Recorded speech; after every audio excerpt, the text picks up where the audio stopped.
నా ప్రభువును రక్షకుడైన యేసుక్రీస్తు వారి అతి శ్రేష్టమైన నామమునకు మహిమ కలుగును గాక.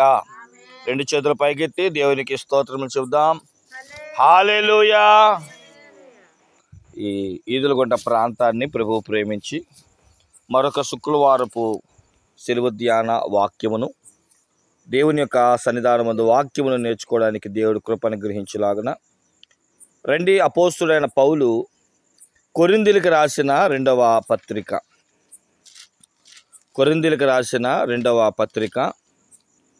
5వ అధ్యాయము 1వ వచనాన్ని చదువుకుందాం.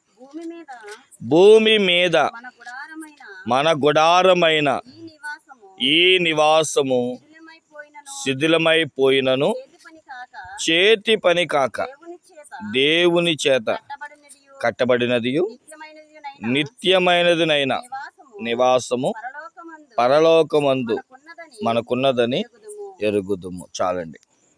చదవబడిన వాక్యమును మనం పరిశీలించిన వారమైతే అపోస్తుడైన పౌలు కొరింథీ సంఘానికి ఈ పత్రిక రాస్తున్నాడు. కొరింథీ సంఘమునకు ఈ పత్రిక రాస్తున్నాడు పౌలు భక్తుడు. ఇంచుమించు 14 పత్రికలు రాశాడు. అందులో కొన్ని పత్రికలు సిద్ధాంత పత్రిక అని అంటారు. కొరింథీ పత్రిక కూడా సిద్ధాంతాల మీద ఎలాగూ సంఘం ఉండాలో, సంఘం యొక్క నియమాలు ఏంటో మరి తెలియజేసే పత్రిక ఈ కొరింథీయులకు రాసిన పత్రిక. ఈ 2 కొరింథీయులకు రాసిన పత్రిక 5వ అధ్యాయము చాలాసార్లు మరణించినప్పుడు స్మారక కూడికల్లోనూ కృతజ్ఞత లేదా మనిషి చనిపోయినప్పుడు ఎక్కువగా ఈ యొక్క అధ్యాయాన్ని చదువుతూ ఉంటారు. అంటే మనిషి చనిపోయిన తరువాత అని ఎందుకన్నానంటే భూమి మీద ఉన్న ఈ నివాసము అని అన్నాడు. అంటే శరీరము శిథిలమైపోయినను అంటే మరణించినను ఏం పర్లేదు, క్షయమైన ఈ యొక్క దేహమును విడిచి అక్షయతలోనికి మనం చేర్చబడినట్లు, మట్టి దేహము మహిమకు చేర్చబడినట్లుగా పరలోకమందు మనకు ఒక నివాసము మనొక దేహం ఉందలే అని చెబుతూ చాలామంది మాలాంటి సేవకులు ఈ యొక్క కొరింథీయులకు రాసిన పత్రిక 5వ అధ్యాయము చనిపోయినప్పుడు జ్ఞాపకార్థ కూడికలకు ఎక్కువగా వాడుతూ ఉంటారు. అయితే ఈ వాక్యం ప్రభువు నాకు ఇచ్చినప్పుడు నేను ఆలోచించిన మాట ఏంటంటే, భూమి మీద ఉన్న ఈ యొక్క నివాసము శిథిలమైపోయింది అని అన్నాడు. అంటే పాడైపోయింది. నివాసము శరీరము. ఇక్కడున్న భూమి మీద ఉన్న ప్రతి శరీరం అంట ప్రస్తుత కాలాన్ని మనం చూస్తూ ఉంటే శిథిలమైపోతుంది అంటున్నాడు, పాడైపోతుంది అన్నాడు. ఈరోజు చక్కని మనం ఏమంటామంటే, అవునండి పాస్టర్ గారు, వాతావరణం తేడా వచ్చింది, ఎండలు ఎక్కువగా ఉంటున్నాయి, అందుకనే జలుబులు, దగ్గులు, రొంపలు, బలహీనత, నీరసాలు, ఇంకా చెప్పాలంటే థైరాయిడ్లు, ఆ యొక్క బలహీనత వంటి వాటివి ఎక్కువగా, క్యాన్సర్ వంటి రోగాలు ఎక్కువ వస్తున్నాయండి. ఇప్పుడు కూడా మనం అక్కడక్కడ వింటూ ఉన్నాం కరోనా కేసులు కూడా. ఈ దేహము అనారోగ్య పరిస్థితుల వల్ల, నీరసాల వల్ల శిథిలమైపోతుందండి అంటున్నారు. సరే, అనారోగ్యం బట్టి శిథిలమైపోయినా ఏదో ఒక రోజు మళ్ళీ బాగుపడుతుంది. కానీ శిథిలమైపోయి ఇక తిరిగి కట్టుకోలేనట్లుగా మరణముతో ముగించబడుతున్న ఈ శరీరము మరణమునకు ముందుగానే పాడైపోవడం బహు దుఃఖాకరం. ఈరోజు చాలామంది శరీరాలు పాడు చేసుకుంటున్నారు. మనం కూడా చాలామందికి మన పెద్దరికాన్ని బట్టి ఇలా అంటూ ఉంటాం, ఎందుకు బాబా అలా తాగుతావు, ఎందుకు నీ ఒళ్ళును గుల్ల చేసుకుంటావు అనే మాటలు మనం ఎక్కువ వింటూ ఉంటాం. అంటే ఈ ఒళ్ళు ఏమవుతుందంట, ఈ గుడారము అంటే శరీరము అని గుర్తుపెట్టుకోండి. ఇప్పుడు ఈ గుడారం అని పిలువబడుతున్న ఈ ఒళ్ళు ఏమవుతుంది, ఈ శరీరం ఏమవుతుంది అంటే త్రాగుడికి గుళ్ళైపోతుంది, అంటే పాడైపోతుంది. కొంతమంది వ్యభిచారాలకు పాడైపోతుంది. కొంతమంది మూర్ఖపు కైని గొట్కాలకి పాడైపోతుంది.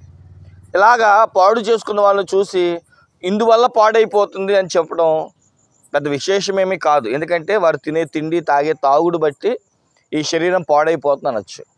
కానీ క్రైస్తవ లోకానికి ఎందుకు ఈ మాట రాశాడు అని నేను కొద్దిసేపు ఆలోచించినప్పుడు బైబిల్ గ్రంథంలో కొన్ని గుడారాలను దేవుడు చూపించాడు. ఆ గుడారాలలో కొన్ని లెక్కలను దేవుడు గుడారాల్లో శిథిలమైపోతున్న కారణాలు నాకు చూపించేటప్పటికి నా మట్టికి నేను తెలుసుకున్నాను. బైబిల్ గ్రంథంలో శిథిలమైపోయిన లేదా శిథిలవస్థితిలోనికి చేర్చబడిన ఒక 4 గుడారాలు మీ ముందు నేను పెడుతున్నాను.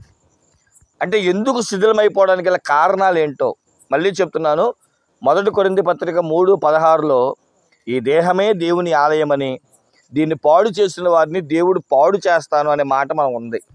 కాబట్టి ఇప్పుడు నేను చెప్పబోయే ఈ గుడారపు యొక్క లక్షణాలు మన హృదయంలో పెట్టుకొని, నాకు నేను పాడు చేసుకుంటున్నానా, లేదా సాతానునికి పాడు చేయడానికి అవకాశం ఇస్తున్నానా, లేదా అవిధేయతను బట్టి నేను పాడవుతున్నానా అని కొన్ని అనుభవాలు మన ముందు పెట్టుకుంటే ఏమైనా పునాదులను బాగు చేసుకోవడానికో, శరీరాన్ని మళ్ళీ శిథిలవుస్తున్న ఈ శరీరాన్ని ఏదైనా పడగొట్టబడిన పునాదులను, గోడలను తిరిగి కట్టినట్లుగా నీ శిథిలమైపోతున్న నీ శరీరాన్ని ప్రభు కొరకు మళ్ళీ కట్టాలి అనే ఆశతోనే ఈ మాటలు చెప్తున్నాను. బైబిల్ గ్రంథంలో మొదటి గుడారం మీ ముందుకు పెడుతున్నా. గుడారము, నివాసము, డేరా లేదా ఇలాంటి పదాలు మనకు ఎక్కువ కనబడుతూ ఉంటాయి. బైబిల్ గ్రంథంలో చాలామంది గుడారవాసులు కూడా ఉన్నారు. అబ్రహాముని ఏమని పిలుస్తారు? గుడారవాసి అని. హెబ్రీ పత్రిక 11వ అధ్యాయంలో 7, 8, 9, 10 వచనాలు చదివితే అబ్రహాము దూరముగా గుడారాన్ని వేసుకొని ఆ లేదా నిర్మాణం అవుతున్న ఆ యొక్క పునాదిని చూశాడని, దేవుని పట్టణాన్ని చూశాడని చెప్తాం. యాకోబుని కూడా ఆదికాండం 26, 27 అధ్యాయాలు చదివితే యాకోబు గుడార నివాసి అని, సాధు అని రాయబడింది. కాబట్టి గుడార నివాసి భూమి మీద చాలామంది గృహాలను గుడారాలతో వేసుకోవచ్చు. కానీ నేను చూపించే ప్రతి దాంట్లో గుడారము అంటే అర్థం శరీరము అని గుర్తుపెట్టుకొని, శరీరాన్ని లేదా శరీరము ఎందుకు పాడవుతుందో ఆ రోజు అక్కడ జరిగిన కొన్ని గుడారాలు మీ ముందు పెట్టి నేను ముగించేస్తాను. చదవండి. మొదటి గుడారం మనం చదివితే ఏబు గ్రంథము 5వ అధ్యాయం 24వ వచనాన్ని చదువుకుందామండి. ఏబు గ్రంథం 5వ అధ్యాయం 24వ వచనం. నీ డేరా క్షేమ నివాసమని నీకు తెలిసి ఉండును, నీ ఇంటి వస్తువులను నీవు లెక్క చూడగా ఏది పోయి ఉండదు. ఇక్కడ మనము క్షేమకరమైన గుడారము అని మనం పెట్టుకోవచ్చు. కానీ ఈరోజు మన దగ్గరికి వచ్చేటప్పటికి ఈ గుడారము క్షేమకరంగా ఉండాలంట. క్షేమమే తప్ప అక్షేమాన్ని చూడని ఈ మానవ దేహములో మరి ఎందుకు శిథిలమైపోతుంది అంటే అక్కడ చిన్న పదం వాడాడండి. ఆ పదం నాకు చాలా బాగా నచ్చింది. అదేంటంటే దేవుడంట మానవ దేహము అనే గుడారములోనంట లెక్క చూస్తున్నాడంట. ఏం చూస్తున్నాడంట? లెక్క చూస్తున్నాడంట. అది నాకు బాగా నచ్చింది. ఈరోజు దేవుడు మన జీవితంలో శిథిలమైపోవడానికి గల కారణం ఏంటి అని అంటే లెక్క చూడగా. మీరు దానియేలు గ్రంథం 5వ అధ్యాయం చదువుకుంటే నెబుకద్నెజరు యొక్క కుమారుడు ఎవరైనా బెల్షాజరు. దానియేలు గ్రంథము 5వ అధ్యాయము మనం చదువుకుంటే చాలండి, మీరు ఇంటికి వెళ్ళాక 5వ అధ్యాయం చదువుకోండి. బెల్షాజరు తండ్రి చనిపోయిన తరువాత తనకి రాజ్యం రాగానే కొంతకాలం తర్వాత ఒక పార్టీ ఇవ్వడం మొదలు పెడతాడు. అది ఏం పార్టీ అంటే మందు పార్టీ. సరే, వచ్చిన వారందరికీ కూడా మద్యపానంతో విందు చేస్తాడు. అయితే కొంత సమయానికి వాళ్ళు తెచ్చిన వస్తువులు అంటే సర్వ్ చేసే గ్లాసులు అయిపోయినాయి, మన భాషలో చెప్పుకోవాలంటే. మరి ఆ గ్లాసులు ఎలాగా అని ఆలోచిస్తుండగా ఎవరో చెప్పారు పనికి మాలిన వాడు, ఏమనంటే దేవుడి మందిరంలో మీ నాన్నగారు కొన్ని వస్తువులు ఇచ్చారు అని. వెంటనే వెళ్ళి తీసుకురమ్మని చెప్పి అందులో మందు పోసి దానిని అక్కడున్న వాళ్ళకి ఇచ్చినప్పుడు వెంటనే ఒక హస్తం అనేది ప్రత్యక్షం అవడం, ఒక గోడ మీద ఏదో అక్షరాలు రాయడం మనం చూస్తాం. ఆ అక్షరం ఏంటా, ఆ పదం ఏంటా తెలియక కొట్టిమిట్టాడుతుండగా దానియేలు అనే ఒక గొప్ప వ్యక్తి ఉన్నాడని, దైవాత్మ కలిగిన వాడని నెబుకద్నెజరు యొక్క భార్య వచ్చి తన కొడుకు చెప్పింది, మీ నాన్న కాలంలో ఉన్నాడయ్యా, ఆయన పిలిపించు, నీ సమస్య తీరుతుందని. దానియేలు పిలిపించిన బెల్షాజరు ఆ అక్షరాన్ని చదివిస్తే దాని పేరు మెనే మెనే టెకిల్ ఉపారసిస్, అనగా దేవుడు నిన్ను లెక్క చూశాడు, నీవు ఆయన త్రాసులో తేలిపోయావు, అందుకనే ఈ రాత్రి నువ్వు మరణించబోతున్నావు. వెంటనే సరిచేసుకోవలసిన వాడు సరిచేసుకోలేకపోయాడు. ఆ రాత్రి అతను మరణించినట్లుగా బైబిల్ చాలా స్పష్టంగా చెప్తుంది. ప్రియమైన దేవుని బిడ్డలారా, మరి దేవుడి రోజు నీ జీవితాన్ని, నీ దేహాన్ని లెక్క చూస్తున్నప్పుడు నీ గుడారములో ఉన్న వస్తువులన్నీ సక్రమంగానే ఉన్నాయా? ఇప్పుడు మీకు ఒక అనుమానం రావచ్చు, దేవుడు నా గుడారం అని పిలుస్తున్న ఈ దేహంలో ఏమేమి లెక్క చూస్తాడు అని అంటే, ఒక ఆవిడ మీకు అందరికి తెలిసిన విషయాలే, దైవజనుడి కోసం ఒక గుడారం కట్టించింది. ఎవరావిడ? ఆమె పేరు గనురాలు. ఈ గనురాలు ఈమె షునేమి పట్టస్తురాలు. ఆమె పేరు గనురాలు. ఆమె పేరు వేరొకటి ఉంది, కానీ అందరూ గనురాలు అని పిలుస్తారు ఆమెని.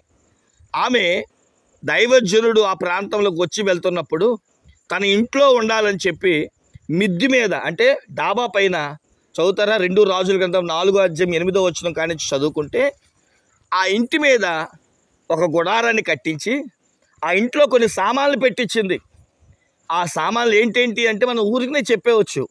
ఓ మంచం, ఓ దీపం, భోజనం చేసేటప్పుడు ఒక బల్ల, ఇలాంటి ఓ పీట, ఇవన్నీ చెప్పింది. ఉదాహరణగా మనం వాటిలో నుంచి కొన్ని తీసుకుందాం, ఎందుకంటే గుడారములో పెట్టిన ఆ వస్తువులు లెక్క ఏంటి అని అనుకున్నాం కదా. ఉదాహరణగా దీపం. దీపం దేని చూపిస్తుంది? మత్తయి సువార్త 7వ అధ్యాయంలో దీపము నీ కన్నే కదా, నీ కన్ను పరిశుద్ధమైతే అన్నీ పరిశుద్ధంగానే ఉంటాయి అనే మాట మనం చదువుతూ ఉంటాం, 6వ అధ్యాయం కానీ 7వ అధ్యాయం కానీ. అయితే ఈ మత్తయి సువార్తలు మనం చదువుకున్నప్పుడు నీ కన్ను దీపము అన్నాడు. కన్ను బైబిల్ గ్రంథంలో వాక్యానికి సాదృశ్యం. వాక్యము నీ పాదములకు దీపమని బైబిల్ చెప్తుంది. మరి అటువంటి వాక్యాన్ని ప్రతిరోజు ధ్యానించగలుగుతున్నామా? దేవుడు నీ గుడారాల్లో లెక్క చూసినప్పుడు ఏ విషయంలో ప్రభువా నేను శిథిలమైపోతున్నాను, నా బ్రతుకు నాశనం అయిపోతుంది అంటే వాక్యం చదవకే. ఈరోజు వాక్యం చదవలేక చాలామంది జీవితాల్లో చతికిలు పడిపోతున్నారు. దేవుడు నీ జీవితంలో లెక్క చూసే ఆ యొక్క వస్తువులు ఏంటో తెలుసా? నీ దీపం ఎలా ఉందో చూస్తాడు. కొన్ని దీపాలు మిలుకు మిలుకుమంటూ ఏదో పూటకో కూటుకో సంవత్సరానికో నెలకో ఒక అధ్యాయమైనా చదువుతున్నారు. ఇంకొంతమంది ఉంటారు ఆరిపోయిన దీపాల వలకి. అందుకని ఫిలిప్పీ పత్రుడు ఏం రాశాడు?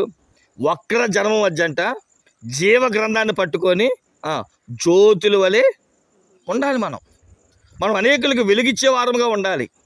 వాక్యం చదివేవాడు మంచం మీద కొంచెం కింద దీపాన్ని పెట్టడు, దీపస్తంభం మీద ఉంటాడు అని.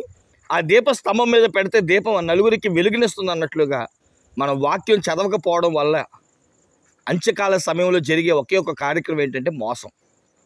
ఇదిగో దేవుడు ఎక్కడున్నాడు, మందిరం ఎక్కడుంది అనగానే మనుషులు పరుగులు తీసుకొని వెళ్ళిపోయి, ఏమండి దేవుని వాక్యము ఎలా ఉందా అంటే కలిపి చనిపెడి బోధ. అసలు అది ఏం చెప్తున్నారో తెలియట్లే. ఈరోజు ఏదో వాక్యాలు తీసి చెప్పేసి దాన్ని ఏమంటారంటే, ఇలా నేను చెప్పకూడదు కానీ పెదాల మీద తీపి అన్నట్లుగా ఏమంటే రుచికరమైన మాటలు చెప్పి మనుషులు ఏం చేస్తున్నారంటే లాక్కుంటున్నారు.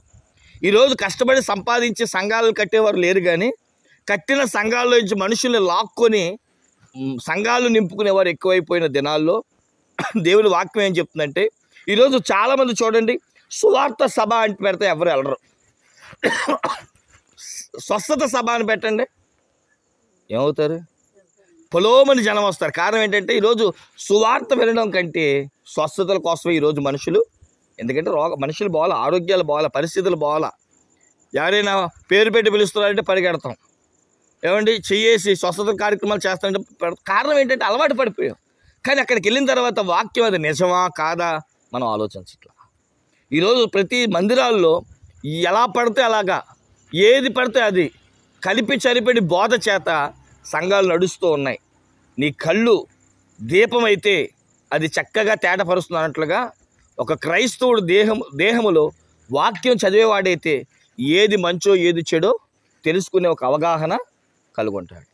కాబట్టి దేవుడు ఏమన్నాడు తెలుసా? నీ గుడారంలో లెక్క చూసినప్పుడు ఏం పాడైపోయిందంటే కన్ను పాడైపోయింది, అనగా వాక్యం పాడైపోయింది. వాక్యం లేదు. ఈరోజు లెగిసి ఉదయం కాలం నుంచి వాక్యం చదివేవారు తక్కువైపోయారు. ఇప్పుడు ఒకసారి గుండు మీద చేసుకొని మీరు ఆలోచించండి. ఒకప్పుడండి లేవగానే ఒక అధ్యాయం చదివేవారు, లేదా గట్టిగా 2 అధ్యాయాలు చదివేవారు. మరి ఈరోజు ఒక్క అధ్యాయమైనా చదువుతున్నారా? చదివేవారి గురించి నేను మాట్లాడట్లా, చదవని వారి గురించి నేను మాట్లాడుతున్నాను. కారణం ఏంటంటే పనుల భారం వల్ల, ప్రయాస భారం వల్ల, ఏమండి ఖాళీ లేకో ఈరోజు చదవలేకపోతున్నాం. కాబట్టి గమనించండి. రెండోది మనం చూస్తే భోజనం బల్ల. భోజనం బల్ల దేన్ని చూపిస్తుంది అంటే సహవాసం. నలుగురు కూర్చొని తినేదే గది అంటే నలుగురు కూర్చునే సంఘం. ఈరోజు చాలామంది ప్రియమైన దేవుని బిడ్డలారా సంఘాల్లోనికి రావడానికి తక్కువ అయిపోతున్నారు. మేము దేవుని బిడ్డమే అని చెప్తారు, కానీ ఎక్కడికి రారంటే దేవుని మందిరానికి రావట్లేదు. ఇంకా ఇలా చెప్పుకుంటూ పోతే ప్రియమైన దేవుని బిడ్డలారా చాలా విషయాలు గుడారంలో. కానీ దేవుడు ఏమన్నాడు తెలుసా? ఈరోజు మీ గుడారం శిథిలం అవ్వడానికి గల కారణం ఏంటి అంటే, ఒకటి, దేవుడు నీ గుడారంలో ఉన్న వాటిని లెక్క చూడగా అవి సరిగ్గా లేవు, వస్తువులు పాడైపోతున్నాయి. ఏమంటే దేవుడిచ్చిన ఈ ఆరోగ్యంలో కొన్నిసార్లు గుండె దగ్గర జబ్బు, కంటి దగ్గర జబ్బు, నోటి దగ్గర జబ్బు, ఎముకల దగ్గర జబ్బు, నరాల దగ్గర జబ్బు, ఏమండి దేహంలో జబ్బు, ఒంటిలో జబ్బు, కాళ్ళలో జబ్బు. కారణం ఏంటి? దేవుడిచ్చిన ఆరోగ్యాన్ని తినే ఆహారాన్ని బట్టి మనం ఏం చేసుకుంటున్నాం? పాడు చేసుకుంటున్నట్లు దేవుడు మనకిచ్చిన గుడారమైన ఈ దేహమని ప్రార్థన, వాక్యము, సహవాసము. అంతెందుకు అపోస్తులకు బోధ ఏంటి? అపోస్తుల బోధ అపోస్తుల కార్యం 2వ అధ్యాయం. అపోస్తుల కార్యము 2వ అధ్యాయం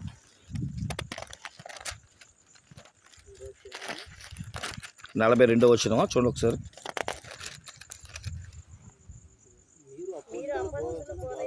ఓకే, చూడండి. అపోస్తుల బోధ ఏంటంటే సహవాసం, రొట్టె విరుచుట, ప్రార్థన చేయుట, ఎడతెగక కలుసుకోవడం, సహవాసం. కాబట్టి ఇది అపోస్తుల బోధ. అపోస్తుల యొక్క సహవాసం ఏంటంటే ప్రతిరోజు మనం దేవుని మందిరంలో కలవాలి, రొట్టె విరవాలి, ప్రార్థన చేసుకోవాలి, వాక్యాలు చదువుకోవాలి అంటూ ఇది అపోస్తుల యొక్క సహవాసము, బోధలో మనం ఉండాలి. కాబట్టి ప్రియమైన దేవుని బిడ్డలారా, ఈ భూమి మీద ఎందుకు దేహము శిథిలమైపోతుందంటే లెక్క అప్పగించట్లా. చెప్పండి, నేను చేయట్లేదు. అరే ఈరోజు నేను దేవునికి ఇన్ని గంటలు ప్రార్థన చేయాలి, మరి నా ప్రార్థన చేశానా ఈరోజు అనుకుంటున్నారా? ఏమండి ఈరోజు ఎంతమంది అయినా టైం పెట్టుకుంటున్నారా ప్రార్థనకి? 1 గంట సేపు ప్రార్థన. అయ్యా ఈరోజు నేను పని భారం వల్ల అరగంటే చేశానే, మళ్ళీ ఇంకో అరగంట నేను చేయాలి అని బాధ్యత ఉందంటారా? ఈరోజు నేను రోజు 2 అధ్యాయాలు చదివేవాడిని, ఈరోజు 1 అధ్యాయమే చదివానే, మరి ఇంకొక అధ్యాయం నేను ఎందుకు చదవలేదు, ఇప్పుడే చదువుతాను అని బాధ్యత ఉందా? అరే ఈరోజు దేవుని మందిరానికి వెళ్ళలేదే, మొదటి ఆరాధనకి వెళ్ళకపోయినా 2వ ఆరాధన, లేదా గుళ్ళోకి వెళ్ళేదా ప్రార్థన చేసుకోవాలనే బాధ్యత ఉందంటారా? ఈరోజు బాధ్యత లేకపోవడం వల్ల లెక్క అప్పగించుకోలేకపోతున్నాం. గుడారాలు ఎందుకంటే శిథిలమైపోతున్నాయంటే దేవుడు లెక్క చూస్తున్నాడంట. ప్రార్థన ఎంతసేపు చేశాడు, వాక్యం ఎంతసేపు చేశాడు, దేవునితో సహవాసం ఎంతసేపు ఉన్నాడని చూస్తే లేవు, అన్నీ జీరోకి వచ్చేసింది. కాబట్టి ప్రియులారా, అందుకని ఈ గుడారం ఏమైపోతుందంటే శిథిలావస్థితిలోనికి. చక్కని మాట అంటాడు కీర్తన గ్రంథం 11వ అధ్యాయం 3వ వచనం చదవండి.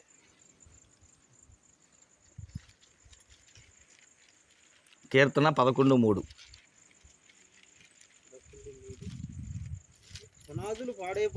పునాదులు పాడైపోగా ఏమండి, మీ దైవజనుడు నీతిమంతుడే, వాక్యం చెప్పేవాడే, ప్రార్థనాపరుడే, కానీ ఏం బాగలేదు. ఎవరా పునాది? సంఘం అనే పునాది. ఏమండి ఆ టాపీ మేస్తారండి, కావాల్సిన ఇసుక, కావాల్సిన ఇటుక, లేదా కావాల్సిన చిప్స్, కావాల్సిన సిమెంట్ అన్నీ కలుపుతాడు. అన్నీ కలిపిన తర్వాత వేసి బయటికి వెళ్తాడు. మనం ఏం చేస్తామంటే ఆ వేసిన ఆ పునాది లేదా ఆ బేస్ పెట్టి ఏం చేస్తామంటే, ఏమండి బైబిల్లో మాట ఉంటుంది నెహెమ్యా గ్రంథంలో, నక్క ఉరికి ఆ పునాదిని పాడు చేసిందంట. అంటే కావాలని ఏమండి కాలుతో తంతే ఏమో అలా ఉంటుంది అంటే తాపి మేసులు తప్పంటారా అక్కడ? ఈరోజు సంఘాల్లో దైవజనుడు చెప్తున్నాడు, అమ్మా ప్రార్థన చేసుకోండి, వాక్యాలు చదవండి, సహవాసాలు రండి, మందిరాలు మానొద్దు అని చెప్తున్నారు. కానీ మనం ఏం చేస్తున్నామంటే అయ్యగారు అలాగే చెప్పుకో. చూడండి ఎన్నిసార్లు అయ్యగారు అలాగే చెప్పుకుంటారులే, ఆయన పని ఏదో ఆయన చేసుకుని వెళ్ళిపోతారులే, మనం ఎంత నిర్లక్ష్యం. కానీ ఒక్క మాట గుర్తుపెట్టుకోండి, దైవజనుడు మాట నోటంట వచ్చిందంటే దేవుడు మన వాటి విషయంలో ఏమడుగుతాడని? లెక్క అడుగుతాడని. ఈరోజు మందిరాలు ఎందుకు లేదా గుడారం ఎందుకు శిథిలమైపోతుంది అంటే లెక్క అప్పగించలేక అందరూ దేవుడి దగ్గర తల వంచుకొని దేవుడు అడుగుతూ ఉన్న వాటికి జవాబు చెప్పలేక తలదించుకొని శిథిలమైపోతున్న ఈ దేహాన్ని బట్టి దేవుని దగ్గర అవమానపరచబడుతున్నాం. ఇక 2వ విషయం చూద్దాం రెండు ప్రియులారా. ఎందుకు ఈ దేహము అనే గుడారము శిథిలవ స్థితిలోకి వచ్చేస్తుందంటే యెహోషువ గ్రంథం 7వ అధ్యాయంలో 23వ వచనములో 7:23 మీ అందరికీ తెలిసిన విషయాలే. ఆయన పేరు ఆకాను. ఈయన ఇశ్రాయేలు సైన్యములో లేదా ఇశ్రాయేలీల వాడిలో ఒక గోత్రానికి సంబంధించిన వాడు. ఆ 12 గోత్రములో ఒకడైన ఈ ఆకాన్ అంట దేవుడు ముందే చెప్పాడు, ఇదిగో యెరికోని మీకు ఇస్తున్నాను, మీరు 7 రోజులు తిరిగి కేకవేయగా పడిపోయిన యెరికోలో ఏది మీరు తీసుకోవద్దు, అన్ని నిషిద్ధమైనవి, శాపకరమైన వస్తువులు. అంటే ఆకాన్ ఏం చేశాడు, కొంత బట్టలు, కొంత బంగారం, మరొకటి ఏదో తీసుకొని తన గుడారంలోనికి తీసుకొని వెళ్ళి గుడారం యొక్క కింద భాగంలో పాతి పెట్టాడు. చదువుతారు 7:23. వాటిని తీసుకొని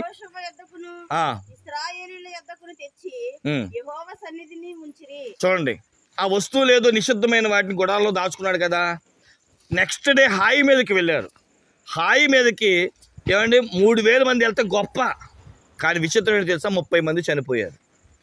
యెహోషువకి విపరీతమైన కన్నీళ్ళు బాధ వచ్చేసింది. ఇదేంటి ప్రభువా, ఊరికి నీ వెళ్ళి సాధించి వచ్చి ఈదులు కొంటే ఎంత గట్టిగా ఉంటే 25 మంది, ఈ 25 మందిని చంపడానికి ఎంతమంది అవసరం మనకి, మీరే ఆలోచించండి.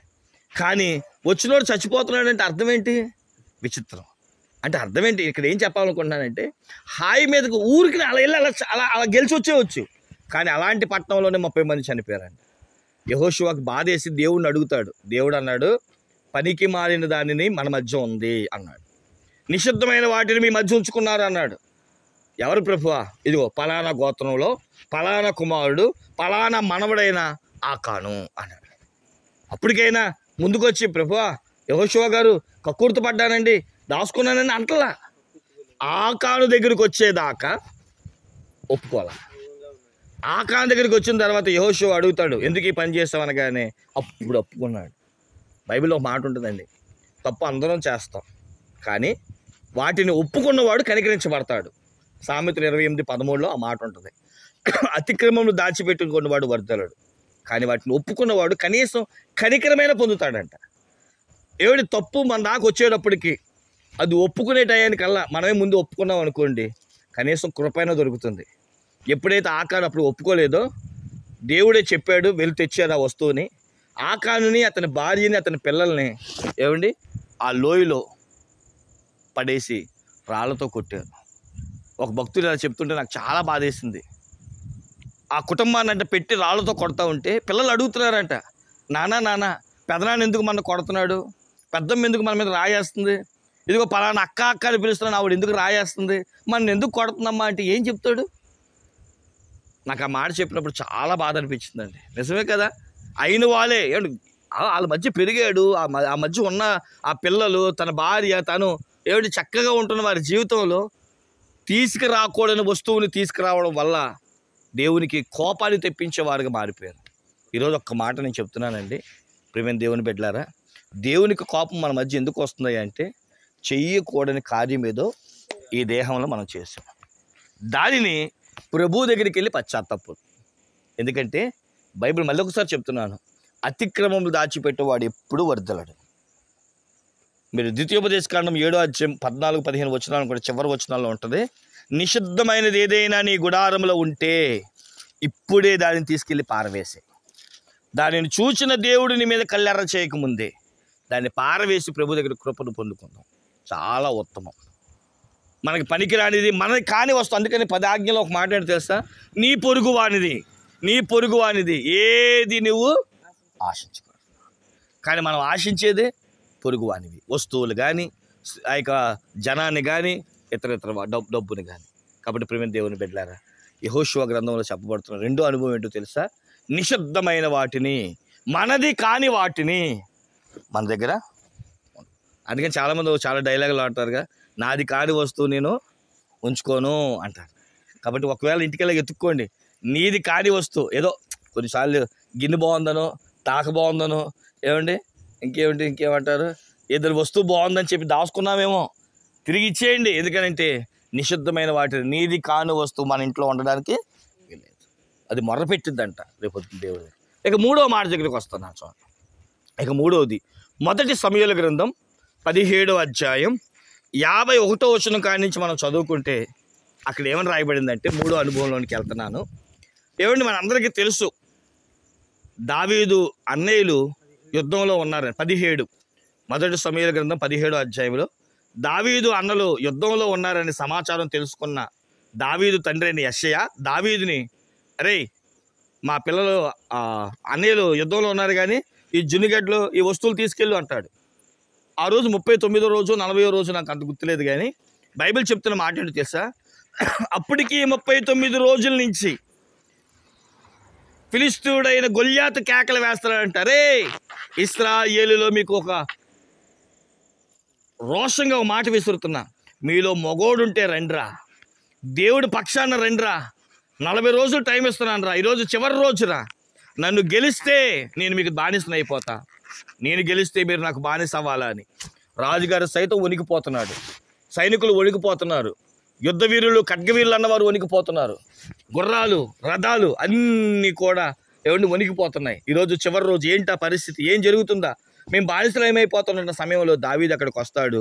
యుద్ధం యెహోవాదని ఆ కేకలు విని సున్నత లేని ఫిలిష్తీయుడితో యుద్ధం చేయడానికి ఏలాలోయలో 5 రాళ్ళు తీసుకొని నున్నని రాళ్ళు మొదటి రాయి ఒడుసులో పెట్టుకొని యుద్ధం యెహోవాదని చెప్పి నుదుటి మీద కొట్టినప్పుడంట అతడు బోర్లాగా పడిపోయినట్లుగా మనం చూస్తున్నాం.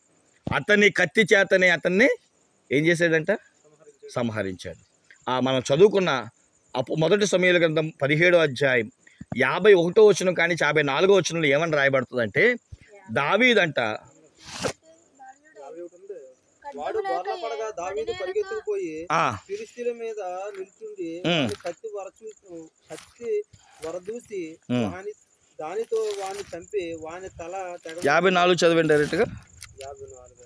అయితే దావీదు ఆ ఫిలిష్తీయుని ఆయుధములను తన డేరాలో ఉంచుకొని అతని తలను తీసుకొని యెరూషలేముకు వచ్చాను. ఏమనొచ్చు ఇక్కడ, అబ్బా దాచుకున్నాడండి ఆ కత్తి, రే నేను గొల్యాతుని చంపాను రా అని చెప్పుకోవడానికి భద్రపరిచిన డేరాగానే కనబడుతుంది. కానీ అదే మొదటి సమూయేలు గ్రంథం 21వ అధ్యాయానికి వస్తే దావీదు మామ దావీదును చంపడానికి బయలుదేరినప్పుడంట దావీదు చేతిలో కత్తి లేదంట. అప్పుడు చూడండి, మొదటి సమూయేలు గ్రంథం 21వ అధ్యాయం 7వ వచనం కానించి చదువుకుంటే అక్కడ రాయబడుతున్న మాటలు ఏంటంటే,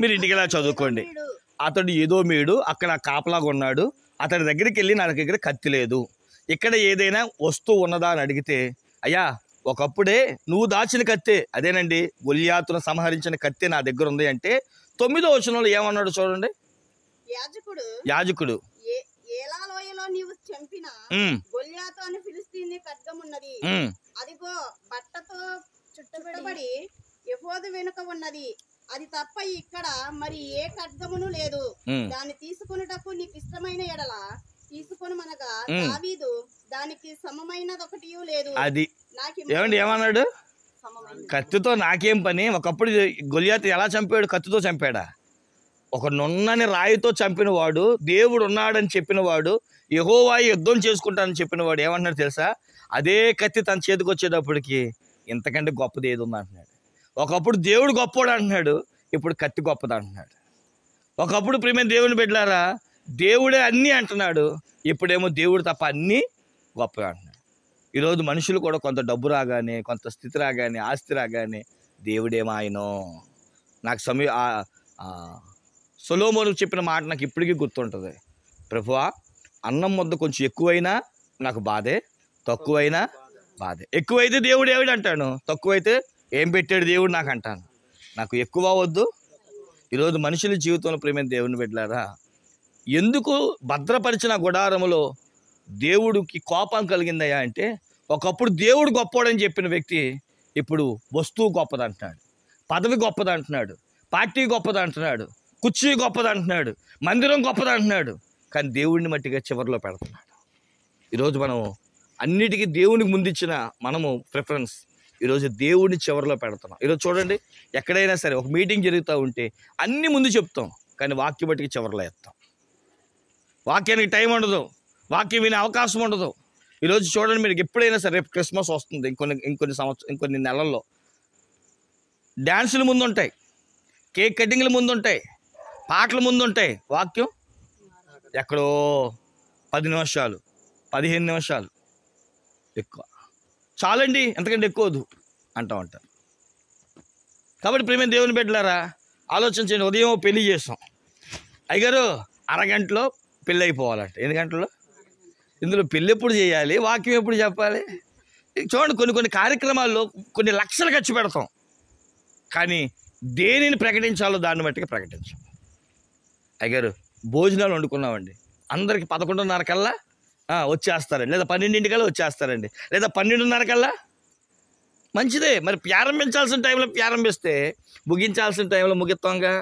కానీ మనం మట్టుకు ఎప్పుడు ప్రారంభిస్తాం, ఎప్పుడు ముగిస్తాం? కాబట్టి గమనించాలి, దేనికి ముఖ్యమైన ప్రాముఖ్యత ఇవ్వాలో దానికి ప్రాముఖ్యత ఇవ్వలేకపోతున్నాం. ఒకప్పుడు బైబిల్ అంటుంది, రోమాపత్రిక 16:20లో, ప్రతిసారి వ్యక్తి మోకరిస్తే చాలు దేవుడంట ఆ మోకాళ్ళ కిందే సాతాను తల చతుకు కొట్టేవాడంట. కానీ ఈరోజు ఆ మోకాళ్ళ జీవితం లేదు, ప్రార్థన జీవితం లేదు, పరిశుద్ధమైన జీవితం లేదు, సహవాస జీవితం లేదు. ఈరోజు ప్రేమైన దేవుని బిడ్డలారా, దేన్ని ముందు పెట్టాలో దాన్ని ముందు పెట్టట్లా. మరి ఈరోజు దేన్ని ముందు పెడుతున్నాం ఒకసారి ఆలోచన చేసుకో. ఇది 3వ గుడారం. ఇంకొక గుడారం ఉంది, దీన్ని నేను హైలైట్ చేసి మాట్లాడతాను. నిర్గమాకాండం 16వ అధ్యాయంలో దేవుడు అంటాడు కదా, ఇదిగో పరలోకాన్ని నుంచి పంపిస్తున్న ఈ మన్నా చెడిపోకుండా ఉండాలి అంటే ఈ మన్నాని దేవుని ప్రత్యక్షపు గుడారపు అనే డేరాలో మందసంలో పెట్టండి. ఎవరైతే ఆ మందసంలో పెడతారో బైబిల్ చెప్తుంది, ఒకప్పుడంట ఈ మన్నా బయట ఉంటే పురుగు పట్టేది, ఎక్కువ రోజులైతే పురుగు పట్టేది, చెడిపోయేది. కానీ విచిత్రమైన మాట ఏంటో తెలుసా? విచిత్రంగా చెప్తాను, గమనించండి. ఇంచుమించు కొన్ని వేల సంవత్సరాల క్రితము మా దేవుడు మన్నాని ఒక గిన్నెలో, ఒమేరు అనే గిన్నెలో దాచి మందసంలో పెట్టాడు. ఇప్పటికీ ఉంది. మరి దాన్ని ఎప్పుడు తింటాము అంటే ప్రకటన గ్రంథం 3వ అధ్యాయంలో లేదా 2వ అధ్యాయంలో ఉంటుంది, జయించు వానికి పరలోకములో మరుగైన మన్నాని నేను తినిపిస్తాను అన్నాడు. ఇప్పుడు దాకా మీరు మన్నా తినలేదు అనుకుంటున్నామేమో. నువ్వు జయించే వ్యక్తిగా నువ్వు ఉంటే ఈ లోకాన్ని, లోకపు శక్తుల్ని, సాతాన్ని, వాడి శాస్త్రాలను, పాపాన్ని గెలవగలిగితే పరలోకంలో జయించేవానికి ఏమిస్తాడంట? మరుగైన మన్నాన్ని తినిపిస్తాడంట. ఇది దాచబడిన ఆశీర్వాదం, ఒక వ్యక్తిని బాగు చేసే ఆశీర్వాదం, నిలబెట్టే ఆశీర్వాదం. కాబట్టి 3 గుడారాలు ఏమండి శిథిలమైపోయిన గుడారాలు మేము ముందు పెట్టాను. ఒకటి, దేవుడు లెక్క చూస్తాడు కాబట్టి లెక్క అప్పగించలేక శిథిలమైపోతున్నాడు. రెండవది ఏం చెప్పాను? శాపగ్రస్తమైన దాన్ని తెచ్చుకొని పాడైపోయిన ఆకాను గుడారాన్ని చూపించాను. మూడవది, పనికి మాలిన వస్తువునికి ప్రాముఖ్యత ఇచ్చిరా, ఏమంటే దేవుని కంటే వస్తువునికి ప్రాముఖ్యత ఇచ్చిన దావీదు గుడారం కూడా. అందుకని అంటాడు కదా, మనం చదువుకుంటే ప్రేమ దేవుని బిడ్డలు అక్కడ రాస్తూ అంటాడు, దావీదు గుడారం కూడా పడిపోయిందని చెప్పి ఆ మాట మనం చూస్తూ ఉంటాము. చిన్న ప్రవక్తల్లో ఒక మాట రాస్తుంటా, ఆమోసు అనుకుంటా, ఆమోసు 9వ అధ్యాయం 11వ వచనం అనుకుంటా, పడిపోయిన దావీదు గుడారాన్ని నేను తిరిగి కట్టిస్తాను అనే మాట మనం ఎక్కువగా చూస్తూ ఉంటాం. సరే, ఇక చివరి మాట ఏంటయ్యా అంటే, దాచబడిన మరుగైన మన్నా ఉన్న ఆ గుడారం ఇప్పటికే క్షేమంగానే ఉంది, మన కొరకు దాచిపెట్టాడు, ఆశీర్వాదాన్నిగా చూపిస్తుంది, సమృద్ధిని చూపిస్తుంది. మన జీవితంలో మనం దేవుని కొరకు దాచిపెట్టగలిగేది పరిశుద్ధత ఒకటే. మనము దేవుని కొరకు ఆ పరిశుద్ధమైన శరీరాన్ని, ఈ శరీరం ముడతలు పడిపోద్దండి, వయసు వస్తుంది, కానీ పరిశుద్ధత అనే దానికి వయసు ఉండదు. అది దేవుని కొరకు మనం దాచిపెడితే, అది దేవుని కొరకు మనం అప్పగించగలిగితే, ప్రభువా నేను పరిశుద్ధంగా ఉంటా, నాకు మలినం అంటకుండా నీ రక్తంలో కడగండి, నీ యొక్క క్రీస్తు యొక్క రక్తంలో నన్ను కడిగి ఈ మానవ దేహం శిథిలమైపోయినా నేను పరలోకానికి చేరాలి అంటే ఈ మానవ శరీరంతో కాదు కానీ మహిమ శరీరంతో చేర్చబడడానికి పరిశుద్ధతను నీకు నేను కానుకగా ఇస్తున్నా. ఒక మన్నాని దేవుడు మనకు ఎలాగైతే మరుగుపరిచాడు, దాచిపెట్టాడు, మనం కూడా మన దేహంలో పరిశుద్ధతను దాచిపెడితే దేహం శిథిలమైపోవచ్చు కానీ పరిశుద్ధత మట్టికి శిథిలం అవ్వదు. ఆ శిథిలం అవ్వని గొప్ప బహుమానానికి దేవునికి అప్పగిద్దాం. అట్టి ధన్యత, ఆశీర్వాదం దేవుడు మనకు అనుగ్రహించిన కాక. ఆమె తల వంచండి, ప్రార్థన చేసుకుందాం. ప్రతి వారం ప్రార్థన చేసుకుందాం. పరిశుద్ధుడా, ప్రేమమయ